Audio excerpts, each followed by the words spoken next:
School में gym class का नाम सुनते ही क्या याद आता है?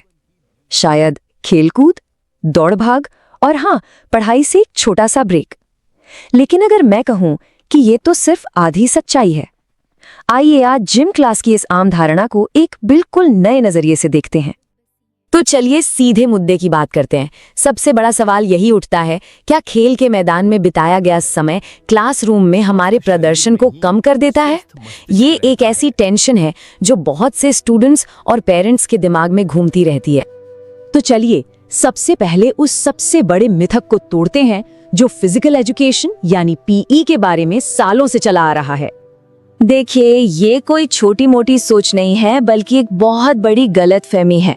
अक्सर यही मान लिया जाता है कि खेल और पढ़ाई ये दोनों एक दूसरे के दुश्मन हैं। पर क्या इस बात में जरा भी सच्चाई है?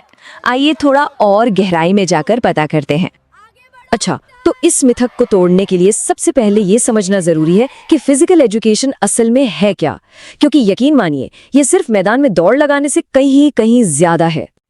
तो ये देखिए, ये है इसकी असली परिभाषा। ये सिर्फ फिजिकल एक्टिविटी के बारे में नहीं है, बल्कि ये तो एक कंप्लीट डेवलपमेंट का प्रोसेस है। इसका लक्ष्य है शरीर, मन और आत्मा तीनों का विकास। मतलब ये सिर्फ एक क्लास नहीं है, ये पर्सनालिटी बनाने की एक पूरी प्रक्रिया है।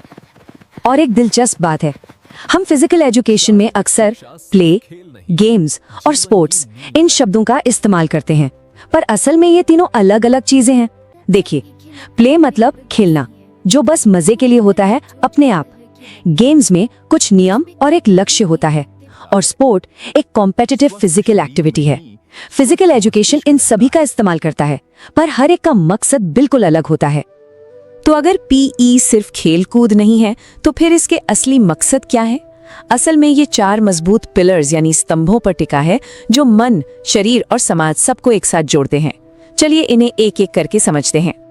सबसे पहला और सबसे ऑब्वियस मकसद तो है फिजिकल फिटनेस, और ये सिर्फ अच्छा दिखने के लिए नहीं है, बल्कि एक हेल्दी और एनर्जी से भरी जिंदगी जीने के लिए शरीर को तैयार करने के बारे में है। और अब आता है दूसरा स्तंभ, जो शायद सबसे ज्यादा दिलचस्प है, मानसिक दक्षता। फिजिकल एजुकेशन की एक्टिविटीज में सिर्फ ताकत नहीं, दिमाग भी लगता है। सोचिए, रणनीति बनाना, फटाक से फैसले लेना, ये सब हमारे शरीर और मन के कनेक्शन को बहुत मजबूत बनाते हैं। तीसरा स्तंभ है सोशल डेवलपमेंट। जब स्टूडेंट्स टीम में खेलते हैं ना, तो वो एक दूसरे का साथ देना, दूसरों की इज्जत करना और एक टीम मेंबर के तौर पर अपनी जिम्मेदारी समझना सीखते हैं। ये चीजें उन्हें एक बेहतर नागरिक बनाती हैं। और चौथा स्तंभ, वो है खेल की अपनी संस्कृति। हर खेल का अपना एक शानदार इतिहास और अपनी परंपराएं होती हैं।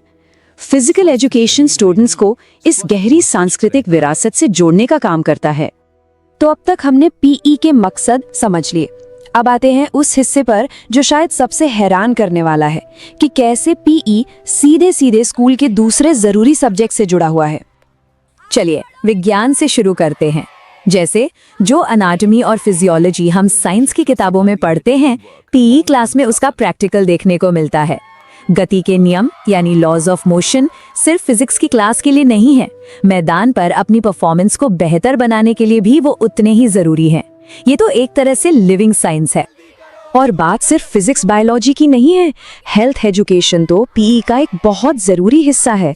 ये सिर्फ एक्सरसाइज तक ही नहीं है, बल्कि इसमें पर्सनल हाइजीन, सही न्यूट्रिशन, कम्युनिटी हेल्थ और बीमारियों से बचाव जैसी कितनी ही जरूरी बातें सिखाई जाती हैं। सोचिए, हाथ धोना कितनी सिंपल सी आदत है, लेकिन यही तो अच्छी हेल्थ की नींव है। और ये जरूरी बातें अक्सर फिजिकल एजुकेशन क्लास में ही सीखने को मिलती हैं। अच्छा, गणित का क्या? जी हाँ, बिल्कुल।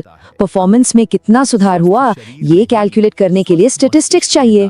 खेलने का मैदान बनाना है तो ज्योमेट्री लगेगी। और स्कोरिंग, वो तो समय, दूरी और वजन जैसे वेरिएबल्स को कैलकुलेट करना ही तो है। और ये कनेक्शन और भी गहरा है। खेलों का इतिहास असल में हमारी संस्कृति का ही तो इतिहास है। ट्रैकिंग जैसी एक्टिविटीज के लिए भूगोल और नक्शों की समझ चाहिए। और सिविक्स, अरे खेल के नियम ही तो हमें समाज के नियम, हमारे अधिकार और हमारी जिम्मेदारियों का पहला पाठ पढ़ाते हैं। और बात यहीं खत्म नहीं होती, आर्ट्स और ह्यूमैनिटीज से भी इसका गहरा नाता है। लयबद्ध गतिविधियां जैसे डांस, ये कला का ही तो एक रूप है। और साइकोलॉजी, मोटिवेशन, पर्सनालिटी और सीखने के प्रोसेस को समझना, ये एक अच्छे खिलाड़ी और एक अच्छे स्टूडेंट दोनों के लिए बहुत ज़रूरी है। तो हमने देखा कि फिजिकल एजुकेशन कैसे साइंस, मैथ्स, सोशल साइंस और आर्ट्स तक से जुड़ा है। ये सिर्फ एक सब्जेक्ट नहीं बल्कि कई सब्जेक्ट्स का संगम है। पर सबसे बड़ा सवाल अब भी वही है कि आखिर ये सब मायने क्यों रखता है। तो इसका सीधा सा मतलब ये है कि पीई का असर सिर्फ शरीर पर नहीं होता। इससे पढ़ाई में कंसंट्रेशन बढ़ता है, अपना कॉन्फिडेंस बढ़ता है, सोशल स्किल्स बेहतर होती हैं और जिंदगी भर हेल्दी रहने की आदतें बनती हैं। तो सबसे जरूरी बात यह है, हमें पीई को पढ़ाई से बचने का जरिया समझना बंद करना होगा। सच तो यह है कि ये खुद सीखने का एक बहुत पावरफुल और प्रैक्टिकल तरीका है। तो आखिर में बस एक सवाल, अगर एक सब्जेक्ट हमारे फिजिकल, मेंटल और सोशल तीनों तरह के विकास के लिए इतना जरूरी है, तो क्या स्कूलों और समाज में इसे और ज्यादा सम्मान और तवज्जो नहीं मिलनी चाहिए? इस पर सोचिएगा जरूर।